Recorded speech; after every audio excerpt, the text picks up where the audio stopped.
All right, ladies and gentlemen, today we are going to be ranking all of the Marvel Studios produced Disney Plus shows and specials. To be clear, we are specifically doing shows like that Marvel Studios themselves made. We're not including like Netflix stuff like Daredevil and Jessica Jones. We're not including like the ABC stuff like Agent Carter and Agents of S.H.I.E.L.D. I'm keeping it simple. One day I might include like everything in a ranking video, but keeping it simple. Keeping it simple for today, especially because I haven't seen all of that other stuff. So I don't want to be a poser. You know what I mean? So yeah, I'm also making this video just to be clear because somebody in my comment section told me to do it, and you know what? I am a circus clown, okay? You tell me what to do, I'll be your monkey and I'll dance for you. You know what I'm saying? But yeah, honestly, yeah, but he recommended it, and it honestly sounds like a fun video to make. So let's get into it. You're probably going to hate my list. It is what it is. All right. Also, if I forgot something, then I don't know, fuck me. Number 17, we have What If Season 1. Yeah, the thing is that What If Season 1, it's like, there are definitely some good episodes, but after watching What If, like, it's just, like, the most, like, okay, I guess that was the thing that exists. Piece of media that I feel like Disney has ever made, where it's, like, it doesn't really feel cohesive at all. It's, like, it all, I guess, kind of all leads up to that final episode where they team up to fight the ultimate Ultron or whatever, but it's like, it didn't feel all that exciting at the time. Like, it was like kind of cool, I guess, in a way, and you know, in the way that like mashing your action figures together was cool, but I don't know. It was just like, like that's just kind of my feeling on What If Season 1, so I have it at the bottom. Number 16. I have Moon Knight. Moon Knight is a sad one for me because I thought that the trailer was pretty fantastic, and I was like super excited for it, but it just feels like such a confused show. It's like you watch that trailer and it's like, oh, this is gonna be some psychological thriller sort of thing where, you know, you have a man who is like a normal guy by day, but then he's a vigilante by night. He has multiple, like, split personality disorder, and it's like there is a lot. There is some of that, like in the beginning of the show, but then as it goes on, it just kind of ends up devolving into this weird like it feels. I wonder if it like felt the pressure to be like, it's like, oh, it's an MCU show, so we gotta have larger than life elements. Oh my gosh, look, Egyptian gods, Egyptian kaijus fighting, magic and mysticism, and it's like, it just at the end of the day, and I got to the end and I'm like, this just doesn't even feel like a cohesive thing. I don't know. I didn't love it. Oscar Isaac in it is fantastic. Don't get me wrong. Episode 5 is definitely one of the best episodes of the MCU. You know, where they give the origin of Moon Knight, but overall, it just feels like a very confused series. Where it's like I kind of wish the Egyptian mythologies wasn't even a part of it, and it was just a guy with split personality disorder who runs off in the night and fights crime. Like, that's like such a cool concept that just got wasted in this series. At number 15, I have Echo. Echo is kind of a fascinating show. I don't hate it. Like, it's fine, but it is also very much a show that taught me a lesson where, you know, we're always saying like, or we've been saying, you know, post Endgame, where it's like, oh, Marvel's getting too silly, they're getting too wacky. We need dark, gritty, serious shows and whatnot. And it's like, it's just funny because Echo very much is that, but it's also wholly unremarkable. It's like, the problem isn't that Marvel has gotten too silly. The problem is just the quality overall has dipped. And I feel like Echo is just like the best example of that because it does everything right. It's dark and gritty. It has really, actually, like pretty solid action, I will say. And it brings back Kingpin. Kingpin is like fairly, like at least more accurate to the Netflix series than he was in Hawkeye. It's just like it has like a lot of the elements that it's like, yeah, this is what we've been asking for. But yeah, it just wasn't very remarkable. So have it at number 15. At number 14, we got She-Hulk Attorney at Law. I don't hate the show. I don't know. I mean, I think at the end of the day, it's a comedy that isn't nearly as funny as it should be. But like, I'd be lying if I said that I didn't find it completely unfunny. Wait, what, did I say that right? I would be lying if I said that I found it completely unfunny. Like I had some laughs here and there. I do really like Tatiana Maslany in the role. You know, I will say the fourth wall breaking never really felt like, it's like it definitely feels like an element of like, well, she did it in the comics, so she has to do it here. But overall, I didn't hate the show nearly as much as other people. Really loved the Daredevil episode. And yeah, I don't know. I don't hate the show. but yeah, I guess I'm in the minority on that. At number 13, okay, this one's gonna be super controversial. Loki season 1. I just found Loki season 1 to be really boring. Like, I don't, again, this is just like another one of these where it's like, I don't hate it. I don't even dislike it necessarily. But it, you know, actually, I'm gonna full on explain my main problem with Loki season 1. They took Loki and they sacrificed him in Infinity War. Thanos even like almost breaks the fourth wall and he was like, no resurrections this time. No, no, no, no. And then they just like go, okay, well, we're going to just grab Loki from the first Avengers movie and put him in a show and have him speed run his character arc. And so we have Loki back again. And that's just like what it feels this entire show was. And it did this like really annoying thing where it's like, the villain is not even going to be in the show. We're just going to tease him the whole time. And then you get to the end and it's like, oh, it's Kang. Look, it's Kang. And it's like, wow, okay, you did it so that, you know, theorists could have theory fodder. But like at the end of the day, your show, like the antagonist isn't impressive in your show. Like he just randomly shows up at the end. He doesn't have a relationship with your protagonist. He doesn't have like there's no story there. So I remember I was really annoyed when they did that with Kang. And so yeah, at the end of the day, but like it's not bad. You know, there's a lot about the TVA with the lore and the visuals and the set design that I do really like. It's not bad. It's just it's just like another one of these Disney Plus shows that I just kind of find unremarkable. Speaking of honestly, but a lot of similar feelings here. Secret Invasion. Again, like I didn't hate the show. Like I actually thought it was like, yeah, this is pretty good while I was watching it.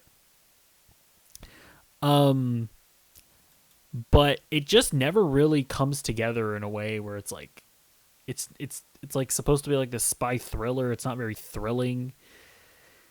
They're like trying to do this like old man Nick Fury thing, and it's like, I guess it's kind of like a fine line to ride. Where it's like in Logan, it felt like, you know, you felt like emotional and whatnot, and it's like, oh, you know, a weaker Wolverine is like compelling in some way, but in Secret Invasion, Nick Fury just felt more pathetic than anything. But at the end, like I didn't hate it. Like I did not hate watching this show. Although I will say the Super Scroll was awful. That was like genuinely terrible. Yeah, I don't know. I didn't hate it as much as a lot of people did. At number 11, I have I Am Groot season 2. Yeah, I Am Groot is a completely inoffensive little series. It's just like a series of little shorts. Like the episodes are like 3 to 4 minutes. um, by the way, like 2 of those minutes might or possibly I didn't time it, but it feels like at least a minute of credits as well. So they're like super short little episodes. And each episode is just Groot doing a little thing where he's like, "Oh, I found a bird, and I'm taking care of a bird."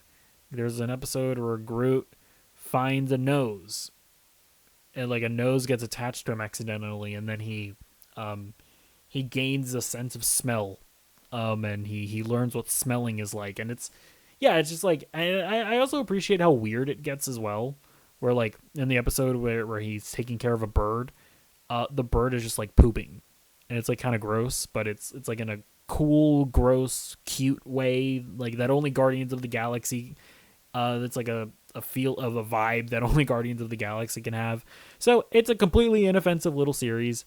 And at number 10, I have I Am Groot season 1. The only reason why I have I Am Groot at season 1 is because I think it actually the final episode is actually very cute and wholesome. And so that kind of put it over the edge. But season 1 and season 2 are pretty interchangeable for the most part. At number 9, I have What If season 2. I thought that for the most part, What If season 2 was like a far it was a step up from the first season. I guess yeah, like for the with What If season 1, I feel like especially man that first episode, that first Captain Carter episode, it it was just like, hey, let's take the first Avenger and shrink it down into like like a 25-minute episode of television, and it felt very rushed, and it was just like a lot of ideas that just really weren't able to get fleshed out. The Marvel Zombies episode is another example of that. And I just think What If season 2 does a much better job of, hey, we have a concept, we're gonna deliver on this concept. Like the Captain Carter season 2 episode was way better than the Captain Carter season 1 episode. You had that Nebula episode that was like pretty cool, where it's like this cyberpunk or little episode where she's like a detective or something. Yeah, like it was just like super cool. The finale again is just nonsensical, but you know, and they also introduced like a cool like Native American character that I think is original to the MCU. I don't think she's been in the comics either. So yeah, What If season 2, pretty big improvement over season 1. Okay, now we're getting into shows where I'm like, you know what? This was actually pretty solid. These are actually just like good shows, I would say. At number 8, I have Loki season 2. So I do think it is an improvement over season 1. I think for the most part, because it doesn't feel like a show that's just about Loki going speed running through a character arc. They're kind of able to just like do a show and whatnot. So I do think it's an improvement. And it's also a show that that actually ends pretty strongly. Like I do kind of have the same problems that I have with season 1, where I'm like, this is like I'm just not necessarily vibing with it. Again, it's not bad, but I just don't know that I care about this Loki TVA stuff. I like when I was watching season 2, I kind of realized that it's like I just don't know if I care about this. But then like the latter half of the season and the ending, the final episode, it was like, oh, like it actually like geared up and got better, which Disney Plus shows tend to not do. They actually tend to start out pretty okay and they end with a dud. Loki is the opposite. Or Loki season 2 is the opposite. So yeah, I have Loki season 2 starting off the shows that I actually think are good. At number 7, we have just came out Agatha All Along. Agatha All Along, kind of like Loki season 2. It starts off and I'm like, this is definitely good. I like it, but it's also not necessarily like my vibe. You know, it's kind of has this like hocus pocusy tone, you know. Yeah, you know, it's a show that kind of appeals to women, which isn't bad. don't cancel me. I'm not saying that as a bad thing. But it just wasn't necessarily for me. But man, as the show just keeps on going, it just kind of gets better and better and better. You get to episode 7 and it's like, whoa, that was pretty great. And then like the finale, like, or like the final 2 episodes, because I had a 2-episode finale. It's like, oh, this is pretty great.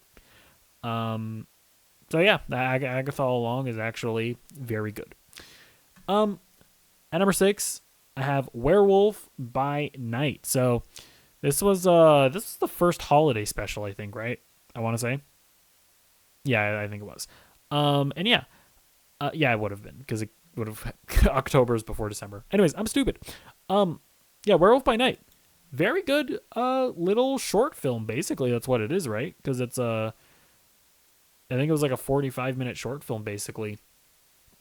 Loved the horror elements. Loved like the black and white nature of it. I never even watched the colored version of it because I'm like, seems gimmicky. Like, leave it as it originally was. Yeah, and like it was like cool introductions to these characters that I never known. Like for a 45-minute little short film, it was just like so effective at introducing all these characters, actually like making me interested in them. Like, I remember watching it like, oh damn, I'd like to see Werewolf by Night again. I'd like to see the lady character. I'd like to see the weird monster guy again. Not Swamp Thing. Yeah, it was just like a really great breath of fresh air at the time of like, oh shit, Marvel did something great. So yeah, Werewolf by Night, I have that at number 6. At number 5, I have Miss Marvel. I really love Miss Marvel. Now, I will say, it's not a show without its flaws. I think that in the second half, I don't understand why they decided to make it like a globe-trotting adventure. Again, kind of like Moon Knight. It's just like, why? Like, you were doing so well with Kamala Khan in New Jersey, in high school, hanging out with her friends, dealing with like smaller problems. Why did she have to go to Pakistan? It was just it's a show that kind of jumps the shark. That being said, I cannot deny how much I loved Aman Vellani as Kamala Khan. Like, it's like one of those. It is a show where it's like, there are shows that I have ranked below it that I would argue are probably better shows, but I can't deny that I enjoyed just watching Miss Marvel. I enjoyed Aman Vellani's performance. I enjoyed being with these characters so much that I am willing to put it this high. So, this is my list. So, suck my dick. But yeah, I acknowledge it as its flaws. Whoops. Sorry. That'll pop up somewhere. I didn't say what number it was. At number 4, The Falcon and the Winter Soldier.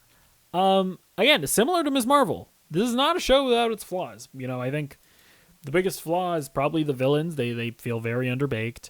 There's also some like some issues, I would say, with the finale as far as some dialogue. Like I'm specifically thinking about that speech where like Sam is like confronting the congressman or whatever, and he's like, "You're not doing things the right way, Senator." And the senator is like, "Well, what do you suggest, Sam?" And he's like, "Well, I don't know, but America, something. Like, I remember like, this is like such a weird like messaging here where it's like, I don't even know what you're trying to say. But at the end of the day, though, like, it has its problems.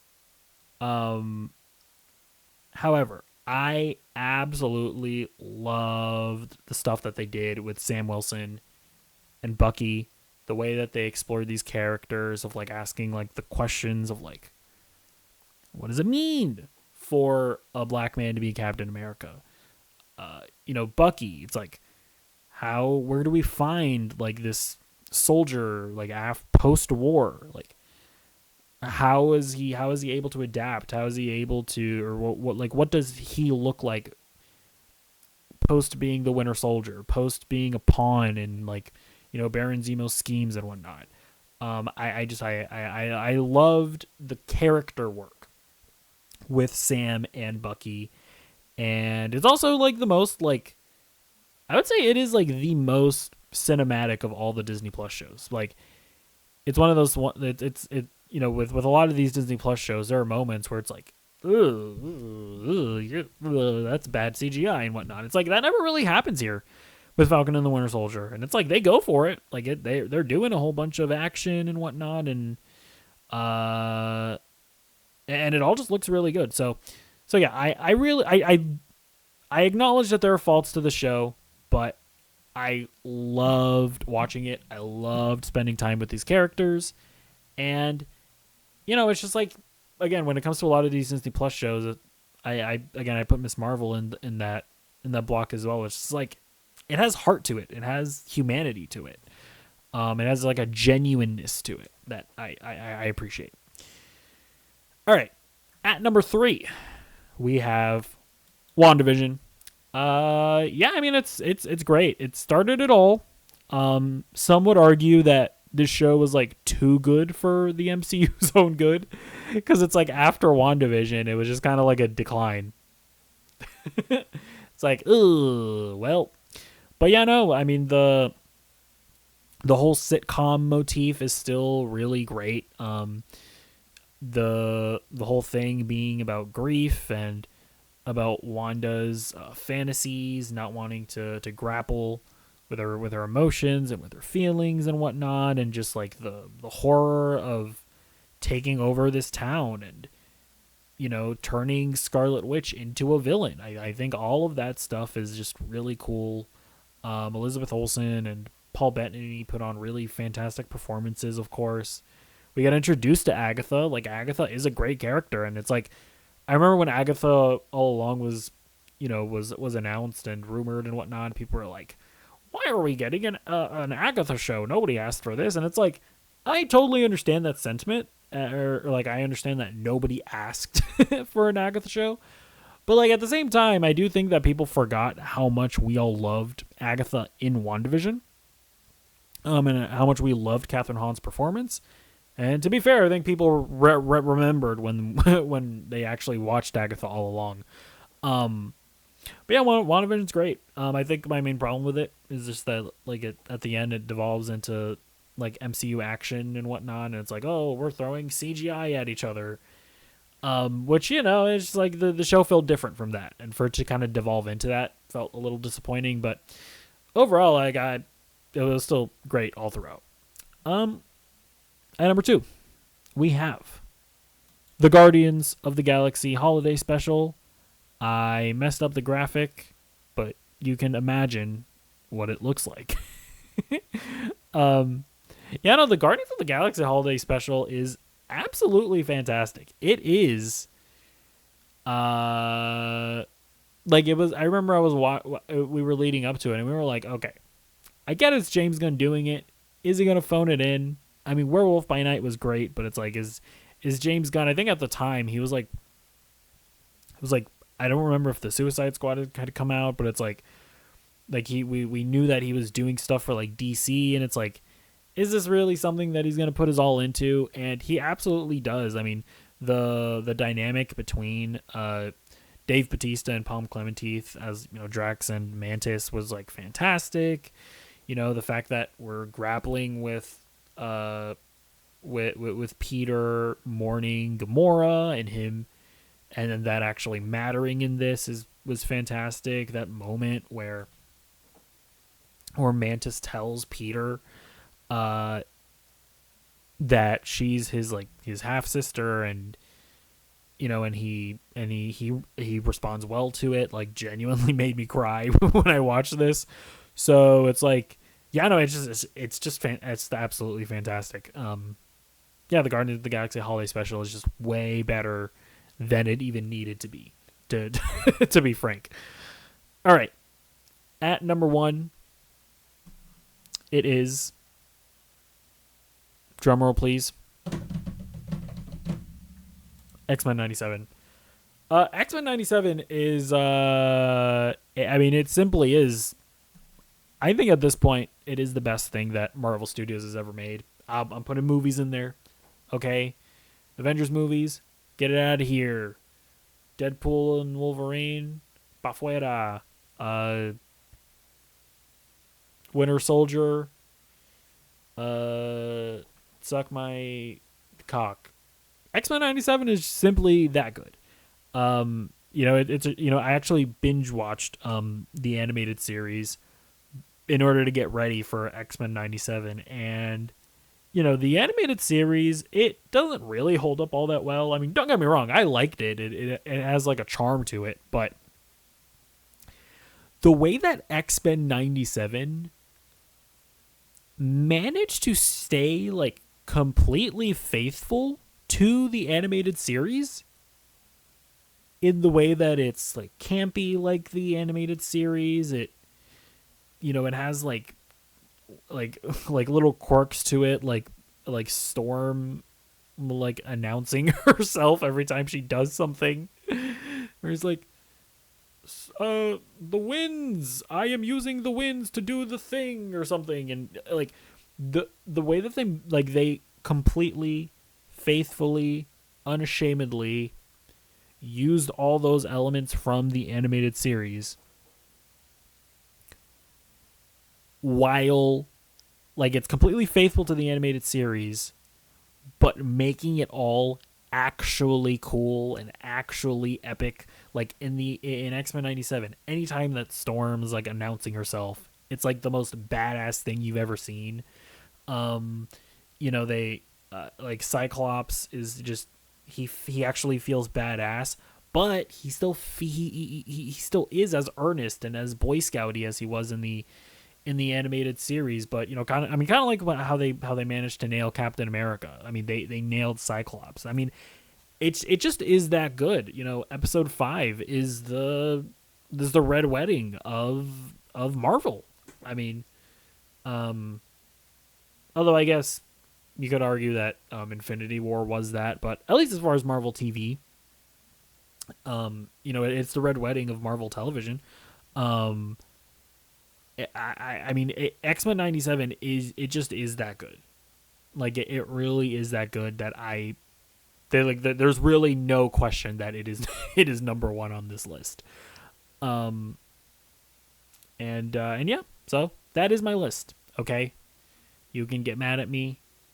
In fact, I encourage you to. Okay, let me know how dumb I am in the comments.